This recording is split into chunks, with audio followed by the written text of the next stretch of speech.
Bonjour à tous, merci d'être là cet après-midi. Nous allons parler des métiers de la santé dans le cadre des semaines de l'évolution professionnelle. N'hésitez pas à nous mettre un petit bonjour dans le chat pour nous signifier votre présence. Et donc ces semaines de l'évolution professionnelle sont organisées du 10 au 21 octobre. C'est plus de 100 webinars qui sont, mis en place, qui sont accessibles. Il y aura des replays bien sûr dans quelques jours pour que vous puissiez, profiter au maximum du programme. Donc je vous engage à aller sur le site internet Semaine de l'évolution professionnelle pour pouvoir faire votre choix parmi, ces webinars proposés. Donc ces semaines, elles sont organisées par l'APEC, le réseau EVA, le groupement Évolution, BGE Guyane, Antea RH Corse et Axis Martinique, qui sont tous opérateurs du conseil en évolution professionnelle des salariés du privé et pour les indépendants également. Et donc ces événements ont lieu en partenariat avec nos partenaires régionaux et nationaux. C'est un événement, je vous le disais, 100% digital, gratuit, accessible à tous et qui propose effectivement un programme de 100 webinaires avec différentes thématiques. Donc n'hésitez pas à en parler autour de vous et à vous connecter à ces différents webinaires. Aujourd'hui, quelques règles et consignes pour, avant que nous entrions dans le vif du sujet. Vous pouvez poser vos questions via l'onglet questions. Vous avez pu remarquer qu'il y a un chat et juste à côté, vous avez un petit onglet sur lequel vous pouvez cliquer et dans lequel vous allez pouvoir formuler des questions. Nous prendrons majoritairement les questions issues de cet onglet et vous pouvez également pousser ces questions. C'est-à-dire que vous allez être sûrement plusieurs à vous interroger sur les mêmes problématiques. Donc, n'hésitez pas à cliquer sur des questions qui vous intéressent plus que d'autres pour les pousser un petit peu et qu'elles puissent apparaître en priorité pour que nous puissions y répondre de façon la plus précise possible. Donc voilà pour l'organisation. Nous allons démarrer effectivement aujourd'hui donc les métiers de la santé. Donc moi je suis Marlène Pilet, je suis chargée de partenariat en Île-de-France pour le groupement Évolution. C'est un des opérateurs du conseil en évolution professionnelle.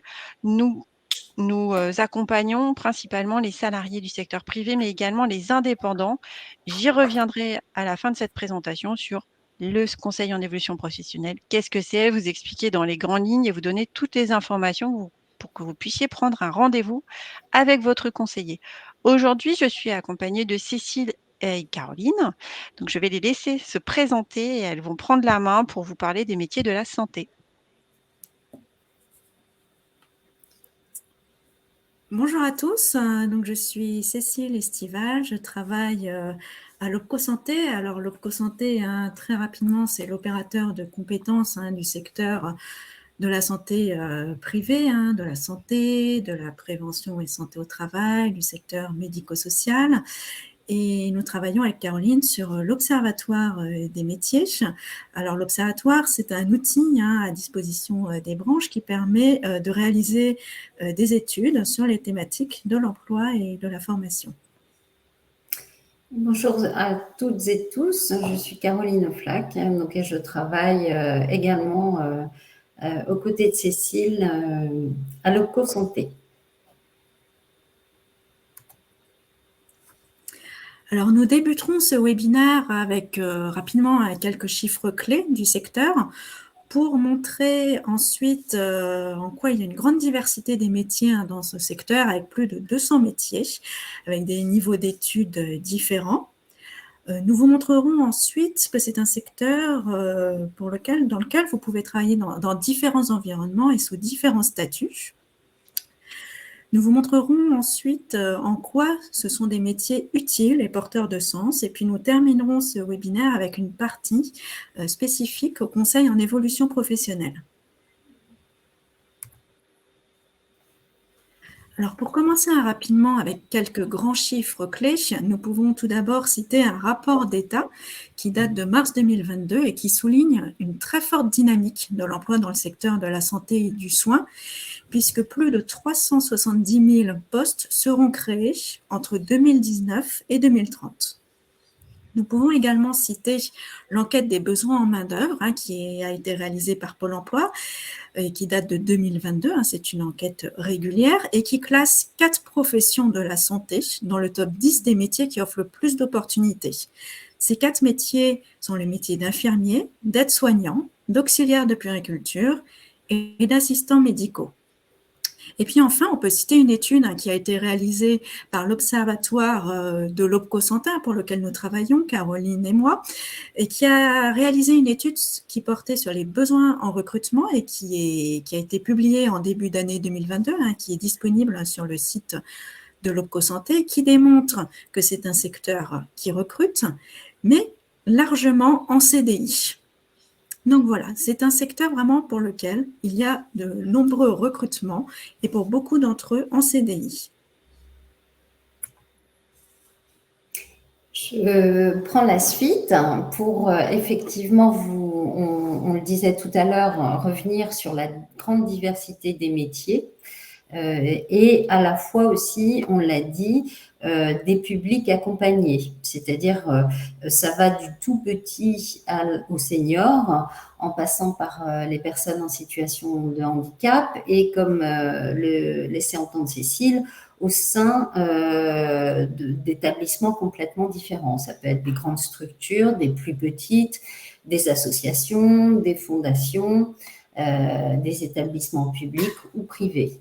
Et vous avez dans les métiers de la santé, on va dire, 3 grandes filières qui regroupent à la fois les métiers du soin, les métiers de l'éducatif et du social, et les fonctions support. Dans les métiers du soin, on va le voir tout de suite après, on retrouve plus globalement tout ce qui est infirmière, par exemple, médecin, aide-soignante, etc. Les métiers de l'éducatif et social, on fera un zoom aussi, c'est l'accompagnement souvent des personnes pour les rendre plus autonomes, et puis les fonctions support qui peuvent correspondre plutôt à des métiers administratifs, de gestion ou encore de direction. Sur le pôle santé, alors on peut voir, le pôle santé, ce ne sont pas simplement effectivement des médecins et des infirmières. Vous trouvez toute une grande variété de métiers à des niveaux complètement différents. On y reviendra tout à l'heure. Le top 5, on va dire, des métiers les plus représentés vont être aides-soignants, où il y a beaucoup de besoins, infirmiers. Vous avez également les psychologues, les psychomotriciens, donc une très grande diversité d'approches d'accompagnement des personnes avec des publics différents qui peuvent être, je le disais tout à l'heure, des nouveau-nés, des tout-petits, comme par exemple les auxiliaires de puériculture, des personnes en situation de handicap, des personnes en rééducation, des personnes en foyer. Donc vraiment une très grande diversité de métiers, de niveaux, d'activités pour ces métiers du soin qui sont en gros besoin effectivement de recrutement.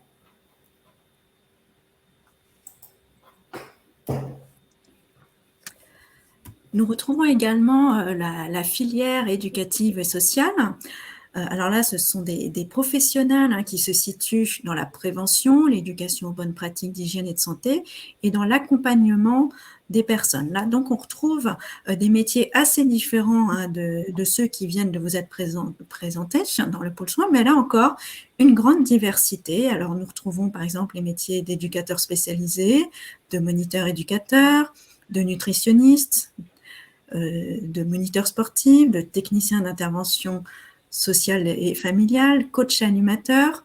Donc voilà, là encore, des métiers qui peuvent répondre aux attentes de différentes personnes, puisque très différents, très diversifiés les uns des autres.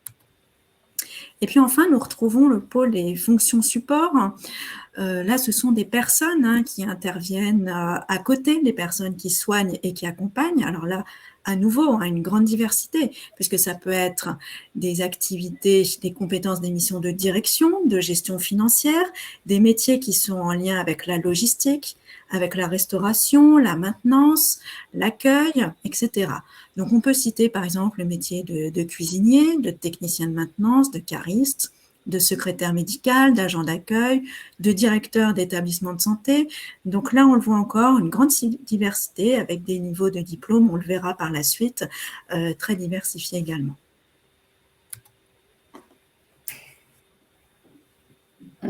Normalement, nous devions vous commencer par une petite vidéo témoignage et pour des raisons techniques, on ne va pas pouvoir la regarder ensemble en direct. On va vous mettre un lien pour pouvoir accéder à cette vidéo, qui était le témoignage de Mélanie, qui est passée de ce qu'on appelait avant AMP, aide médico-psychologique, nommée désormais accompagnant éducatif et social, qui est passé de ce métier-là au métier de cadre de santé au sein d'une association. Et vous allez voir, elle témoigne, comme on verra le témoignage de 2 autres personnes ensuite, de la grande richesse de son métier, la grande diversité des activités, à la fois accompagnée, alors puisqu'elle est encadrante de ses équipes, des projets, mais elle témoigne de la richesse de son parcours et d'avoir commencé comme AMP qui lui a permis une bonne connaissance des publics accompagnés et une meilleure compréhension ensuite dans ses fonctions d'encadrement. Elle a eu une première étape d'évolution professionnelle grâce à la validation des acquis de l'expérience, la VAE. Elle est passée d'AMP à éducateur spécialisé. C'est vrai que ça offre une opportunité d'évolution, la VAE, quand vous tenez des fonctions où vous avez une expérience de moins 1 an en lien avec un diplôme supérieur, vous pouvez entamer des démarches pour pouvoir accéder à la certification grâce à votre expérience. Et c'est son expérience qui lui a permis d'évoluer petit à petit pour finir effectivement cadre. Et elle témoigne également donc du sens de son métier, de son utilité aux autres. Voilà, donc on peut commencer effectivement dans les métiers de la santé, on va le voir, sans certification, sans niveau de formation particulier, avec des possibilités d'évolution tout au long de sa carrière. C'est ça qui est intéressant aussi, c'est que lorsque l'on veut avoir de nouvelles activités, de nouvelles responsabilités, ou encore que l'on veut élargir le type d'accompagnement que l'on fait auprès des publics, on peut avoir des parcours d'évolution et par l'expérience et parfois conjugué, bien entendu, à de la formation. Mais c'est vrai qu'il existe de grandes possibilités d'évolution. Là maintenant, je vais faire un zoom. On vous disait tout à l'heure, nous sommes de l'OPCO Santé, Cécile et moi, qui gère de la formation professionnelle justement et des parcours d'évolution professionnelle, par exemple, qui couvre alors les métiers de la santé avec 3 secteurs, le secteur social, sanitaire et médico-social à but non lucratif, qui représente également l'hospitalisation privée à statut commercial et qui représente les services de prévention et de santé au travail. Et on voit que dans notre secteur de l'OPCO Santé, il y a également une grande diversité de métiers avec une grande diversité aussi d'entreprises, d'associations, d'établissements. Et vous avez quelques exemples là dans l'encadré en bleu où on voit une personne en situation de travail. Vous voyez beaucoup de différentes appellations d'établissements. Il peut y avoir des hôpitaux, il peut y avoir des MEC qui sont des maisons d'enfance à caractère social qui accompagnent des enfants qui ont besoin d'un accueil temporaire. Il peut y avoir les CPH, les centres provisoires d'hébergement, qui là s'occupe plutôt des adultes, des familles en difficulté ou des réfugiés en leur proposant un accompagnement, une insertion socio-professionnelle. Vous avez les cliniques, les instituts médico-éducatifs, toutes les structures spécialisées de prise en charge des personnes en situation de handicap, les EHPAD pour les personnes âgées, des cliniques, enfin une très grande diversité effectivement d'établissements. Et ce qui permet effectivement aussi de pouvoir travailler, encore une fois, avec des publics complètement différents. Et c'est ça la richesse du secteur aussi. Par rapport à l'accès au métier, je vous le disais tout à l'heure, on vous l'a dit plusieurs fois, effectivement, il ne faut pas se représenter les métiers de la santé comme uniquement réservés aux médecins ou aux infirmières. Ça commence, on peut commencer même sans qualification en particulier, dans divers domaines. Vous voyez, entre un ambulancier, vous avez aussi des maîtres de maison, des surveillants de nuit, lorsqu'il s'agit par exemple de foyers. Vous avez des brancardiers, vous avez toutes les fonctions support dont vous parlez, Cécile, tout ce qui est entretien des locaux ou du linge, personnel de la cuisine. Et la possibilité, effectivement, d'évoluer de plus en plus. Là, vous avez quelques exemples. Alors, soit au niveau CAP, avec un bac +2, et on voit aussi d'autres types de professions. Il y a aussi les laboratoires qui peuvent être concernés. Vous voyez, vous avez technicien biomédical, préparateur en pharmacie, tout l'accompagnement aussi des gros besoins en termes d'orthophonie, éducateur spécialisé, qui est une grosse profession aussi où il y a des besoins, ainsi que moniteur éducateur. Et puis, à un niveau plus élevé, on retrouve les psychologues qui sont effectivement, qui représentent des gros effectifs dans le secteur, au sein de différentes structures. Et puis, alors après, plus spécifiquement à la santé ou à l'hôpital, sage-femme, médecin, mais vous avez aussi des médecins dans les services, les médecins du travail, dans les services de prévention du travail. On peut devenir aussi formateur, on peut devenir encadrant. Il y a beaucoup de professions, on disait les fonctions support, la direction, mais on peut évoluer aussi en devenant cadre de santé. Voilà, donc une grande diversité de parcours, de niveaux et de thématiques d'accompagnement proposées, avec effectivement, je le redis, des perspectives d'emploi et de formation assez facilitées.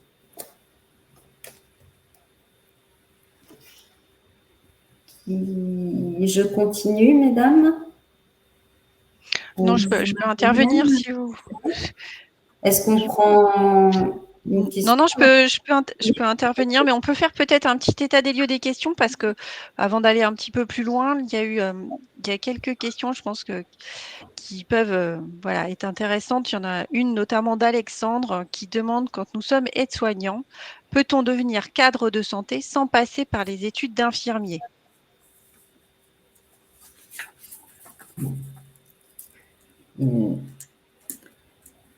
Non, cadre de santé. Alors c'est vrai que habituellement, les cadres de santé sont diplômés, ont un diplôme d'état d'infirmier dans leur parcours.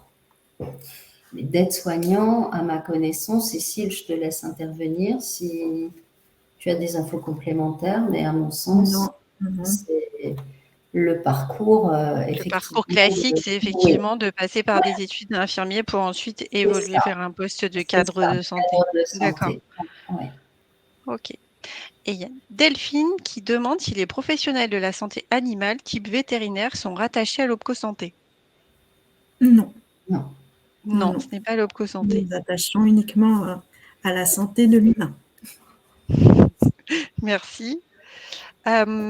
Eric, alors, a une question qui est assez longue. Quand on vient d'un secteur très éloigné du soin, existe-t-il des passerelles pour valider un diplôme plus rapidement? Par exemple, une formation initiale en master de commerce international avec le souhait de devenir infirmier ou kinésithérapeute. Donc voilà, il y a la question effectivement des passerelles de secteur à secteur. Est-ce que vous pouvez nous éclairer un petit peu? Après, chacun a son cas particulier, donc on peut-être donner des généralités, mais bon, je vous laisse la parole en tout cas. Comment ça peut se passer? Alors, oui. C'est vrai que les certifications sont désormais construites avec un système de blocs de compétences pour avoir des passerelles de plus en plus. Et à un niveau, je dirais, de certification équivalente, on peut avoir des modules communs, effectivement, qui permettent de réduire un parcours de formation. Mais ça, je renvoie plus spécifiquement, alors c'est vrai que aux centres de formation, puisque maintenant les centres de formation et le conseil en évolution professionnelle, hein, ça je pense que vous en parlerez tout à l'heure, de faire un point, mais les centres de formation peuvent faire un positionnement, c'est-à-dire doivent tenir compte effectivement de votre niveau de formation et de votre expérience afin de vous proposer un parcours de formation adapté avec une réduction éventuelle. Maintenant, le bémol, la difficulté, c'est que les professions de santé, nous sommes sur des professions réglementées, donc qui ont une exigence tout à fait spécifique par rapport aux autres domaines. Je te laisse compléter, Cécile. Non, j'allais parler également des métiers réglementés. Alors, ils ne le sont pas tous, mais c'est vrai que c'est une des caractéristiques quand même de nos secteurs, hein. Beaucoup de métiers sont réglementés qui nécessitent un diplôme d'État. Ouais. Alors, parfois, effectivement, avec un allègement de parcours possible. C'est vrai que ça semble peut-être plus immédiat comme des parcours d'évolution, on va dire, quand on détient déjà une certification dans le domaine sanitaire, social, effectivement. Bon, maintenant, il peut y avoir des blocs tout à fait transverses qui peuvent exister. Donc, c'est toujours intéressant de se rapprocher de l'organisme de formation qui sera effectivement prendre en compte votre niveau de formation et votre expérience et vous proposer un parcours adapté. Adapté. Mais en ça, un conseiller en évolution professionnelle peut vous aider aussi pour voilà, baliser le parcours, voir avec vous les étapes et puis en complément, je dirais, du centre de formation, voilà, un conseiller en évolution professionnelle peut avoir une vraie valeur ajoutée. On a Frédéric qui demande si vous pouvez préciser ce que regroupe le terme assistants médicaux. Ça, c'était dans une des premières slides sur les métiers. Alors, assistants médicaux. Je pense que c'est la question, elle est tombée quand on a parlé du premier pôle. Je pense que c'est là, je regarde rapidement si c'est sur ça. Mais il me semble qu'elle est tombée au niveau du pôle soins. Oui, à ce moment-là. Que je l'aurais évoqué, c'est ça? Tous les postes. Alors, on en a peut-être parlé aussi en introduction avec les chiffres clés. Hein, ça fait partie des 4 métiers qui sont identifiés par l'enquête besoin en main-d'œuvre. Voilà, il est là. En fait, enquête des besoins en main-d'œuvre Pôle emploi. Il y a effectivement top 10 des métiers assistants médicaux. Donc, je pense que la question vient de là. Alors, c'est un métier très récent, hein, puisqu'il a été créé avec la loi du 24 juillet 2019 relative à l'organisation et à la transformation du système de santé. Et c'était notamment pour répondre aux difficultés d'accès à un médecin traitant dans certains territoires. Voilà, c'est ce métier qui a été créé pour pallier certaines difficultés qu'on rencontre au niveau des médecins. Après, Frédéric, moi, je peux vous mettre effectivement, je vais vous mettre en réponse, vous pouvez regarder les fiches métiers ONICEP, par exemple. Vous allez trouver voilà, tout ce qui va être exigence, prérequis, etc. Et il y a aussi les fiches métiers du CIDJ. On pense toujours aux jeunes et aux scolaires quand on parle du centre d'information jeunesse, mais les fiches métiers, elles sont aussi valables pour les adultes. Donc, vous allez sûrement trouver toutes les informations via ces fiches. Je vous mets ça dans la réponse à la question. Et Mathilde demandait si vous aviez des données sur le métier de psychomotricien. Alors Mathilde, après, c'est vrai que c'est très très vaste, les métiers de la santé. Aujourd'hui, on ne va pas prétendre à l'exhaustivité, malheureusement, on aimerait bien, mais je ne sais pas, mesdames, si vous avez des infos ou voilà, faire un petit point spécifique rapidement, ou alors si on peut renvoyer Mathilde vers des sites, vers des informateurs plus spécifiques par rapport à ce métier. Je pense qu'en termes de données, c'était aussi sur le dynamisme. Oui, c'est ça. Il y a des gros besoins. Enfin, il y a des gros. Voilà. Ça fait partie des gros effectifs. Effectivement, je l'ai donné en exemple dans le top 5 des métiers. Alors, il se trouve que nous sommes en train de sortir un baromètre emploi-formation, là, le co-santé, où on trouvera un certain nombre de données dont on retrouvera les effectifs en termes et les métiers en tension dans les secteurs de l'eco-santé. Il va être mis en ligne sur notre site à la fin d'année. Mais effectivement, ça fait partie des métiers qui comportent des gros effectifs. Je ne sais pas quelle était sa question, ou en termes de est-ce que c'était plutôt les perspectives d'emploi, si on Peut-être avait sur la voilà. demande, c'était ça? Je regarde si Mathilde n'a pas ajouté une info en plus là, non.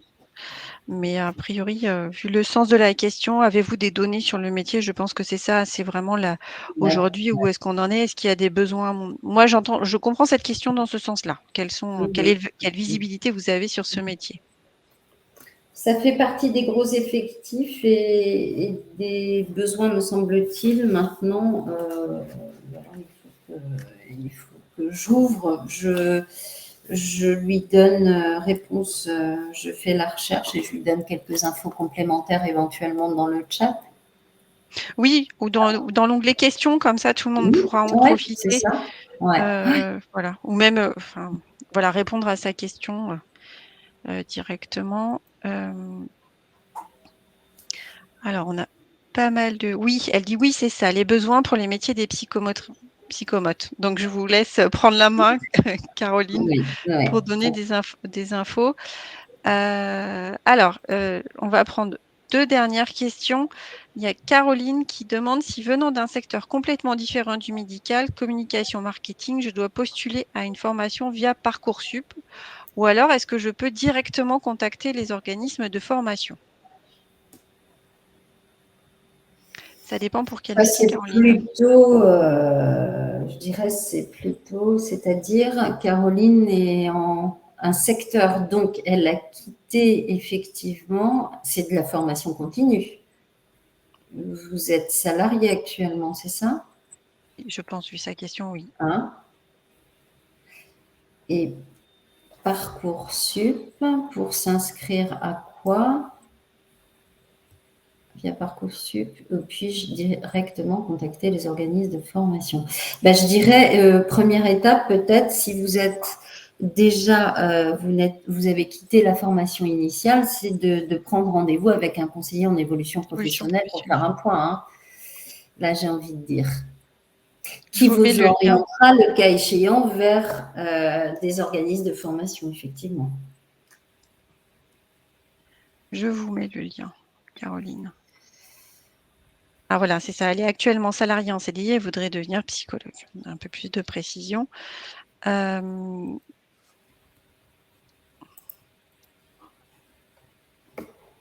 Et Geneviève demande quelle place reconnaissance pour les sophrologues, kinésiologues et naturopathes. Excusez-moi, je n'ai pas Quelle entendu. place reconnaissance pour les sophrologues, kinésiologues et naturopathes? Je te laisse, je fais une recherche, je te laisse répondre. Si je complète, je fais la recherche. Alors, les naturopathes, je ne crois pas qu'on en ait dans notre secteur, hein, relevant de l'OPCO-santé. Non. Et les autres métiers, c'était Sophrologue et kinésiologue.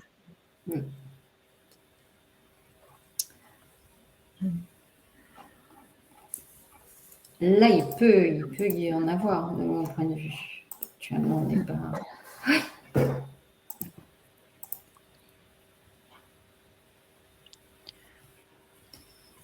Peut-être que Geneviève, vous pouvez préciser votre question. Quelle place, reconnaissance? Est-ce que c'est un parcours que vous souhaitez mettre en place? Vous vous interrogez sur le parcours pour devenir sophrologue, ou c'est une question de reconnaissance, et auquel cas on est un petit peu hors cadre par rapport à notre webinaire? Si vous pouvez préciser, Geneviève, s'il vous plaît.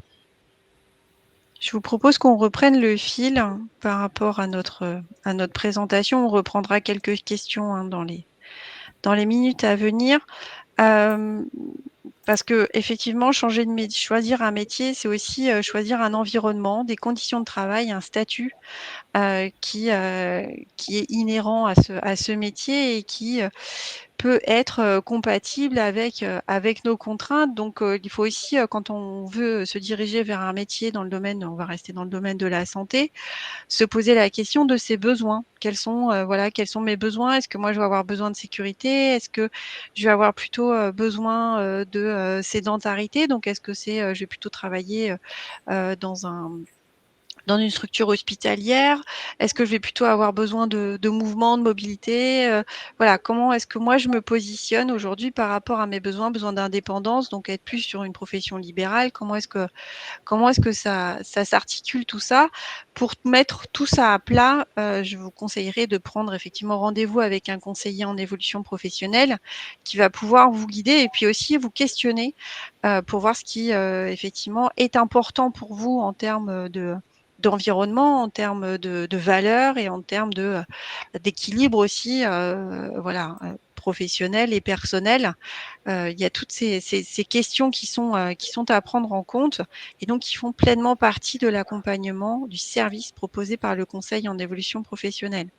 Donc là, on vous a mis une slide effectivement sur où exercer, avec quel statut. Si j'ai besoin effectivement de sécurité, je vais plutôt m'orienter vers peut-être la fonction publique, être salarié, vacataire, intérimaire, les différents statuts. Si je veux être plutôt sur de la sédentarité, tout ce qui va être établissement de santé publique, privé, les institutions médico-sociales, les laboratoires pharmaceutiques, donc on peut être infirmier, sage-femme, médecin, kiné, secrétaire médical, qui rentrent vraiment dans ce type d'exemple en termes de sédentarité, mais aussi tout ce qui va être cabinet privé, les magasins d'optique, d'audioprothèses, les officines pharmaceutiques, etc. Donc, tous les métiers comme les podologues, pédicures, ergothérapeutes, orthophonistes, kinésithérapeutes, psychologues, ostéopathes, nutritionnistes. On pourrait ajouter les psychomotriciens, puisqu'on en a parlé tout de suite. Et puis voilà, si je veux être plutôt en mouvement, eh bien, je vais plutôt être sur des postes comme ambulancier, agent de maintenance, livreur pharmaceutique, où là, on est plus souvent sur la route. On va d'établissement en établissement, d'officine en officine, et où il y a aussi, je pense ambulancier, il y a quand même du contact également avec les patients, les personnes.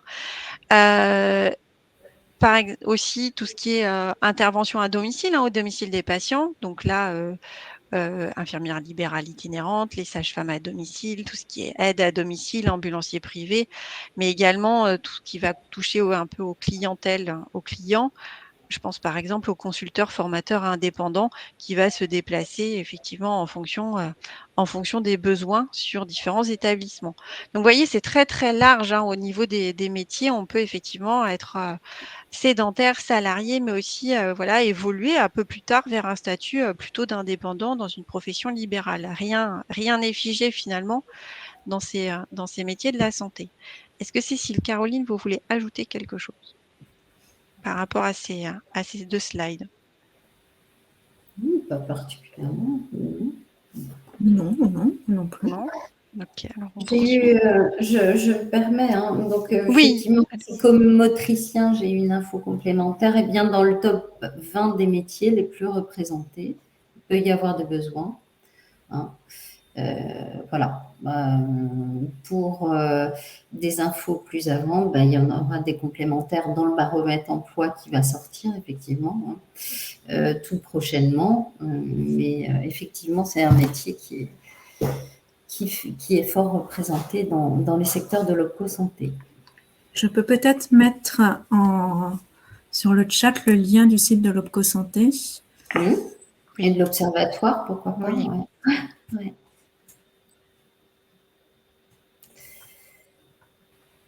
oui, oui. Il y a aussi dans le chat, hein, vous échangez, tout le monde échange un petit peu des liens, etc. Donc c'est très bien. Ça sert aussi à ça, ces webinaires, hein, de se donner un petit peu des astuces, d'échanger des infos. Donc c'est parfait, je vois que ça vit. C'est très, très bien.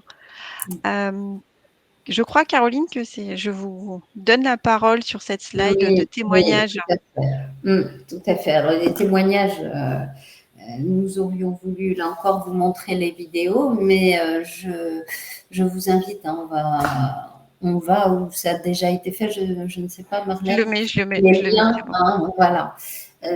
Ces deux témoignages peuvent être intéressants.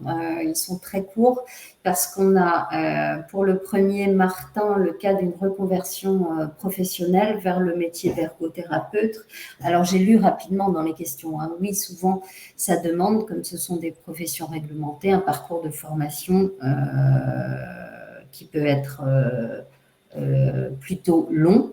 N'hésitez pas à vous renseigner auprès de l'association Transition Pro de votre région si vous êtes salarié du secteur privé et de faire un point avec votre conseiller en évolution professionnelle. Il peut effectivement, dans certains cas, y avoir des cofinancements. Notamment avec l'Opco-Santé. Donc Martin explique qu'il a testé, qu'il a voulu tester, essayer le métier avant de se lancer dans une reprise de formation de 3 ans pour devenir ergothérapeute. Et effectivement, ça aussi, c'est à garder en tête. N'hésitez pas à faire des stages. Alors, suivant votre statut, ils peuvent vous être proposés là aussi par votre conseiller en évolution professionnelle, par exemple, une mise en situation professionnelle hein, de 1 ou plusieurs jours hein, pour vous rendre compte réellement du métier. Et en fait, il explique tout plaisir qu'il a désormais, comme la précédente pouvait le dire et la suivante le dira, toute la variété et la richesse de leurs activités, chaque journée est différente, et le sens qu'il a. Alors, ergothérapeute, pour précision, hein, accompagne, adapte, conseille les personnes qui ont certaines difficultés d'autonomie à adapter leur quotidien, leur environnement pour gagner justement en autonomie. Et Marie-Pierre, elle, met l'accent donc à travers son métier d'aide-soignante sur la relation d'aide, hein, bien entendu, comme Martin, l'importance de l'écoute. Hein. Elle accompagne des personnes en situation de handicap psychique et elle apprécie aussi ce travail en équipe parce que c'est vrai que c'est quand même aussi caractéristique à moins qu'on soit, mais quand on travaille en établissement, qu'il soit, quel que soit le type d'établissement, la notion de travail en équipe, d'équipe souvent pluridisciplinaire dans les métiers de la santé. Et c'est ce qui leur plaît aussi. À la fois cette utilité forte hein, auprès des personnes accompagnées, mais aussi la variété des tâches, la richesse et puis les possibilités d'échange avec les équipes.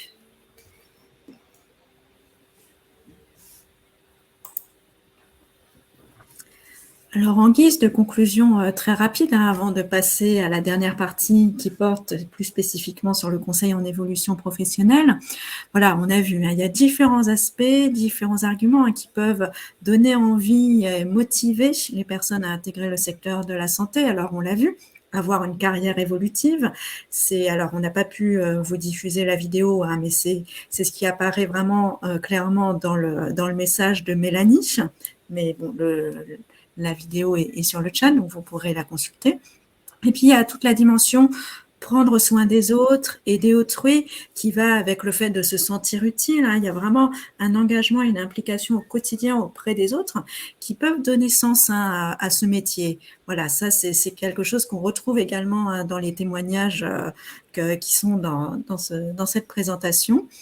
Et puis, on l'a vu aussi en introduction et puis tout au long de la présentation, hein, c'est un secteur qui recrute beaucoup, hein, dans lequel il y a beaucoup de besoins. Donc, ça permet, d'intégrer le secteur de la santé, d'avoir un emploi durable. Hein. Ça permet d'évoluer, ça permet de trouver un emploi et puis de trouver un emploi en CDI, hein, puisqu'on l'a vu, les recrutements se font très largement en CDI. Voilà, je vais vous redonner la main, Marlène. Oui, merci. Donc, vous présentez, parce qu'on en a parlé à plusieurs reprises, hein, ça a été évoqué, mais vous rappeler ou vous dire, vous informer sur le conseil en évolution professionnelle. Peut-être que vous ne connaissez pas tous ce service. Donc, la première des choses à retenir, c'est que c'est un service, donc c'est gratuit.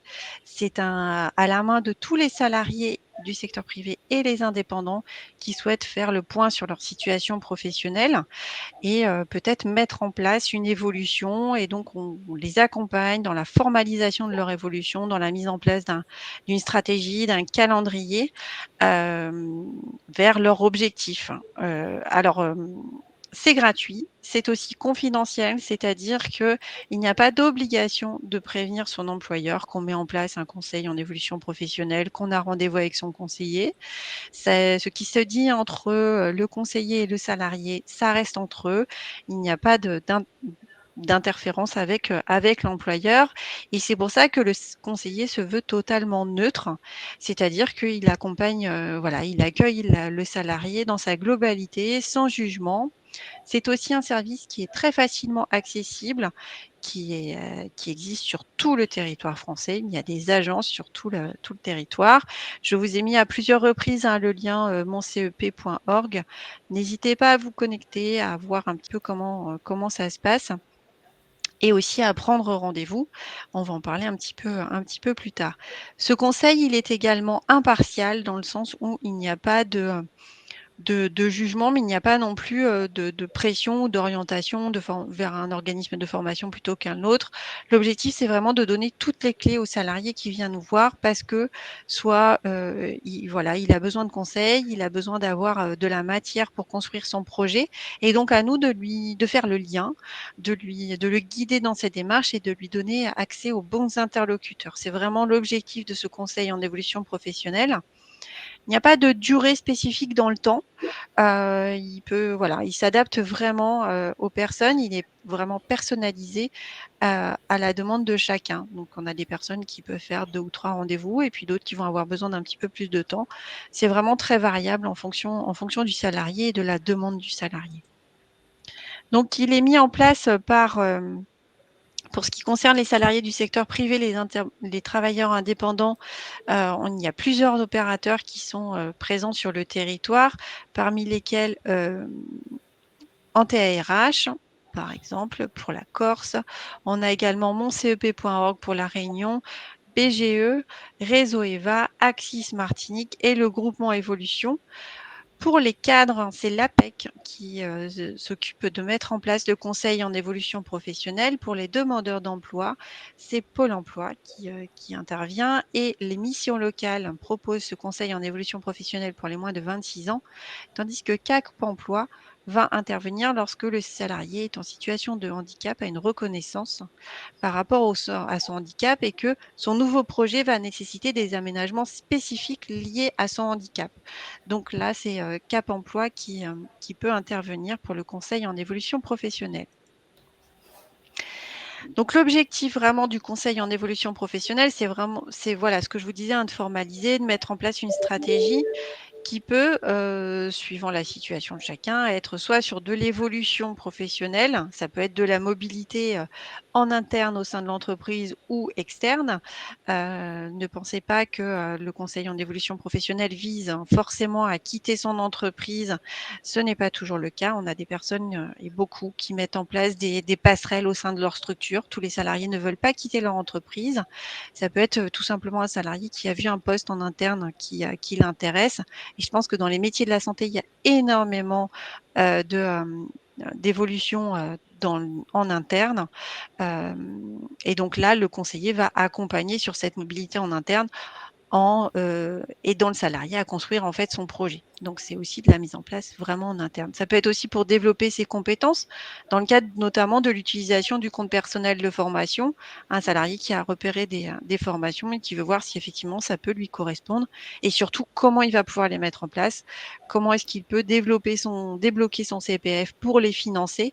Donc il veut être accompagné, il y a aucun souci, il peut contacter un conseiller en évolution professionnelle. Ça peut être aussi parce qu'on veut complètement changer de métier, vraiment ou de secteur d'activité et là, être accompagné dans le cadre d'une reconversion, mettre en place un projet de transition professionnelle qui est l'ancien CIF et là, le conseiller en évolution professionnelle est le premier interlocuteur pour mettre en place, ce parcours. On accompagne aussi des personnes qui veulent créer ou reprendre, une entreprise en les mettant en lien avec les organismes au plus près de chez eux, qui soient bien accompagnés et qui puissent avoir rapidement des réponses à leurs questions en termes d'organisation et de mise en place de projets. Dans tous les cas, on va accompagner vers une certification, vers une formation qui est certifiante, qui va permettre, d'obtenir voilà un niveau, dans en termes de formation, un diplôme et une formation qui soit reconnue. Je ne vais pas revenir sur la mobilité en interne ou en externe, je pense que j'ai été assez claire, sur ça, mais sachez-le, le conseil en évolution professionnelle, ça peut intervenir à n'importe quel âge, à toute étape, de sa carrière. Ce n'est pas, utilisable une seule fois dans sa carrière, ça peut être plusieurs fois parce qu'on se pose des questions et on veut être accompagné sur ces questions. Donc c'est vraiment, voilà, un conseil individualisé, adapté, qui va permettre au salarié d'exprimer sa demande, son besoin sans jugement, qui va pouvoir donner l'accès à un premier niveau d'information, hein, sur des métiers. Tout à l'heure, on a eu pas mal de questions sur les métiers, où trouver des informations et cetera. Le conseiller en évolution professionnelle, il voilà, il guide par rapport à ça, il donne accès, aux infos. Connaître l'offre de formation aussi, son environnement professionnel, les différents dispositifs de financement pour pouvoir se former également ou évoluer. Et donc, voilà, identifier les différentes démarches, les différentes étapes et construire son parcours. Cet accompagnement, de façon générale, c'est vraiment un accès à l'information, et puis aussi, faire une formation, j'ajouterais faire une formation, c'est bien, mais faire une formation vers un métier, où il y a du travail, où il y a de l'embauche, c'est mieux. L'objectif, c'est ça, c'est d'avoir un projet qui est réaliste, qui est réalisable et le conseiller en évolution professionnelle, il va aussi alerter par rapport à ça, via un questionnement. Donc c'est vraiment, voilà, construire un plan d'action pertinent et puis être accompagné, ne pas se sentir non plus, seul dans cette évolution. Donc je vous ai mis, le site internet dans le chat à plusieurs reprises, mais aussi dans la réponse à certaines questions. Le site pour prendre rendez-vous, c'est mon-cep.org et là, vous pouvez être guidé à avoir un rendez-vous dans les jours, semaines à venir, assez rapidement en tout cas. Voilà, donc n'oubliez pas, c'est un service, c'est un droit que chacun a et qu'il peut solliciter, lorsqu'il en ressent le besoin. Voilà ce que je pouvais vous dire au niveau du conseil en évolution professionnelle. Peut-être qu'il faudrait qu'on peut-être reprendre des questions? Qu'est-ce que vous en pensez? On va reprendre un petit peu les questions s'il y en a, n'hésitez pas. Il y a alors Estelle qui demande si une personne aide-soignante a un parcours allégé en termes de formation pour le métier d'infirmier. L'expérience. On vous entend très loin, Caroline. Cécile, tu réponds? Il me semble pas, mais C'est pour les accès. Les accès, là, on vous renvoie directement à la formation, au centre de formation d'infirmiers. Ce sera le plus simple en fonction, là encore, de votre parcours. Quand vous dites de votre expérience, c'est que vous avez tenu des activités, des fonctions. Normalement, la profession d'infirmier est réglementée. Donc, À ma connaissance, il n'y a pas de passerelle possible, non, en fait, non. entre aide-soignante et infirmier. Le métier d'infirmier est un métier à part entière qui Réglementé, est oui, ouais, distinct tout à fait. voilà, d'aide-soignant. Bon, ça, c'est un plus parce que d'être aide-soignant, parce qu'effectivement, il y a déjà des connaissances, mais la formation, pour moi, il n'y a pas de passerelle. Il n'y a pas de parcours allégé. Le parcours la formation d'infirmier est une formation à part entière qui est là, c'est vraiment un métier spécifique et il n'y a pas de possibilité d'être allégé. À ma connaissance, c'est pas le cas. Vous rentrez dans une formation d'infirmier, vous avez toute la formation dans son ensemble. Après, il faut voir aussi si, en fonction de la personne, son parcours antérieur. Voilà, s'il y a déjà eu un parcours dans le domaine de la santé en dehors d'être soignant, enfin voilà, quel est son niveau de diplôme. C'est un petit peu du cas par cas aussi, hein, C'est ça. donc Estelle, moi je vous inviterai à prendre rendez-vous aussi avec un conseiller en évolution professionnelle pour voir si vous pouvez avoir une réponse plus personnalisée à votre question.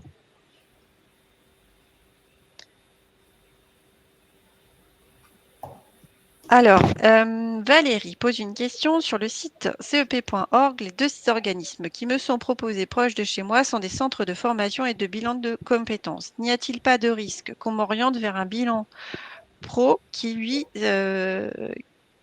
rapporte puisqu'il est payant? Non, Valérie, parce que c'est pas possible. Déontologiquement, on ne peut pas le faire. Donc, ça ne sera pas le cas. Vous ne démarrez pas un CEP gratuit pour qu'après on vous facture sur un bilan de compétences. On vous orientera alors on vous orientera pas, mais on vous proposera d'autres centres de bilan de compétences. Si effectivement vous souhaitez faire un bilan de compétences, on vous donnera accès à de l'information sur plusieurs centres, sur plusieurs organismes qui vont proposer du bilan de compétences, mais vous ne passez pas du CEP gratuit à un bilan de compétences payant au sein du même organisme. C'est pas possible. J'espère que j'ai répondu à votre question. Alors, il y a Minu qui nous demande si, ayant eu un diplôme à l'étranger en master biochimie, il y a besoin de faire un BTS pour intégrer le laboratoire comme technicien, même si le diplôme est reconnu par l'État.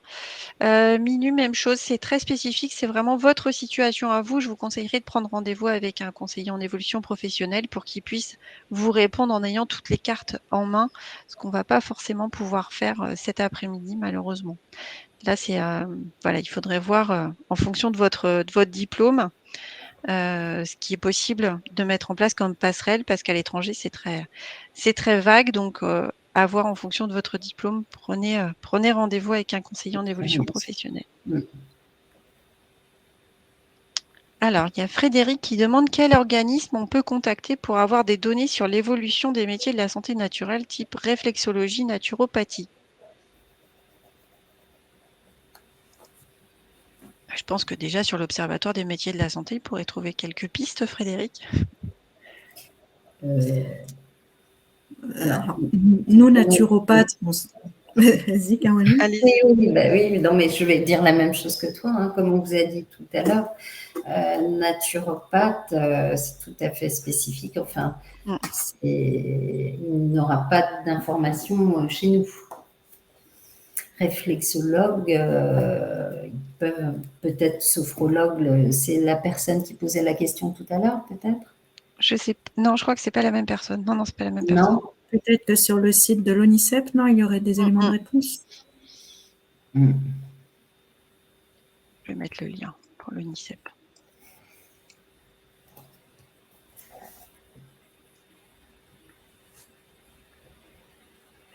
Hop, je mets le lien rapidement. On regarde les autres questions, peut-être. On peut peut-être prendre une ou deux questions encore.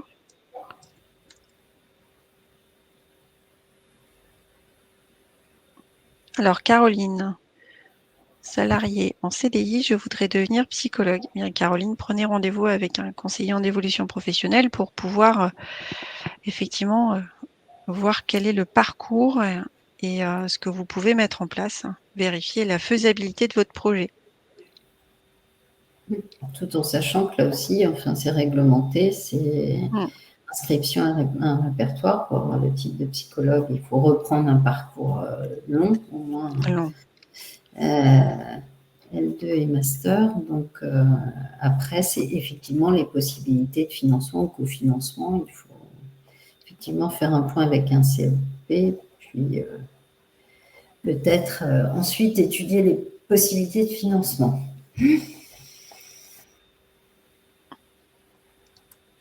Alors, je regarde dans le chat rapidement.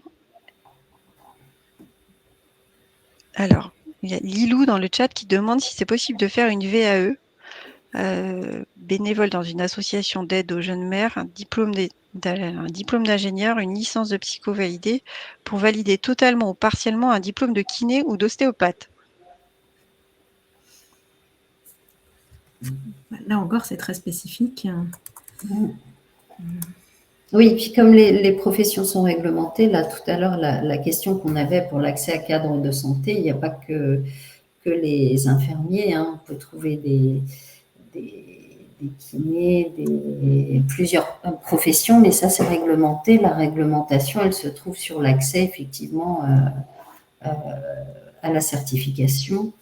Donc, et là aussi, hein, en fonction des équivalences. Alors, vous aurez plus, il y a un projet aussi qui va être porté par l'Observatoire qui va s'ouvrir sur justement les constructions de parcours de passerelles, hein, Cécile.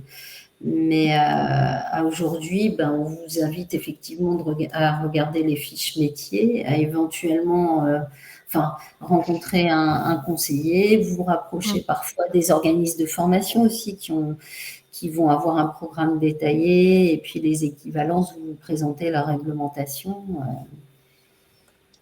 Mais vous répondre comme ça. C'est bien, c'est vraiment spécifique. Donc, oui, si vous voulez, voilà, de façon générale, pour une question qui vous concerne, vous, personnellement, et voilà, une problématique personnelle, parce que chacun a son parcours aussi, son parcours de formation, son parcours de vie. Donc, une réponse qu'on va donner à l'un d'entre vous ne va pas forcément correspondre à l'autre personne. Donc, de façon générale, prenez rendez-vous avec un conseiller en évolution professionnelle et lui, après, il va vous guider et vous aider à y voir plus clair et voir si effectivement c'est possible de mettre en place votre projet.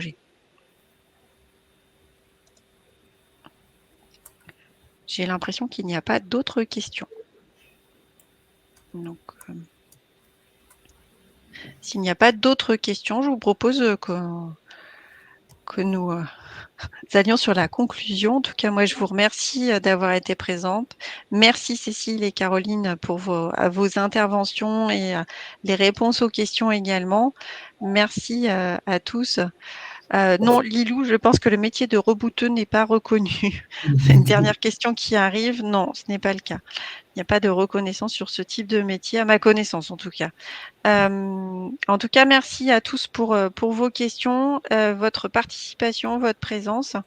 Et je vous invite effectivement à aller d'abord sur le site internet semaine-évolution-professionnelle.fr si vous souhaitez assister à d'autres webinaires, regarder un peu les thématiques, et également à consulter l'Observatoire des métiers de la santé et le site internet de l'OPCO Santé pour avoir plus d'infos encore sur les métiers. Je pense que vous l'avez tous compris, il y a une nouvelle étude qui va sortir d'ici la fin de l'année qui donnera des informations récentes et à jour. Donc, n'hésitez pas à vous y référer si vous souhaitez effectivement évoluer dans ce secteur de la santé qui, comme vous l'avez tous compris, présente énormément de métiers. Il y a énormément de passerelles possibles aussi entre les métiers et beaucoup de possibilités de recrutement et d'évolution. Merci à tous.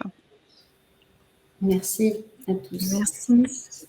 Bonne fin de journée. Au revoir. Au revoir. Au revoir.